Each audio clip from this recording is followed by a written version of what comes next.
নমস্কার সবাইকে। আজকে আমি বানাবো সরষে ইলিশ।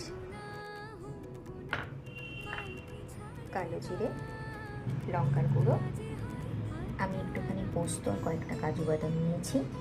এখানে দু রকমের সর্ষে আছে, একটা সাদা সর্ষে, একটা কালো সর্ষে, আর বেশ কিছুটা কাঁচা লঙ্কা। জানি ইলিশ মাছ সবার প্রিয়, কিন্তু আপনাদের কোন রেসিপিটা সবচেয়ে ভালো লাগে?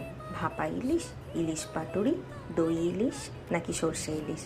সেই ইলিশটা ভাজবো না, কারণ কাঁচা ইলিশটা ভাপে রান্না হলে একটা আলাদাই স্বাদ।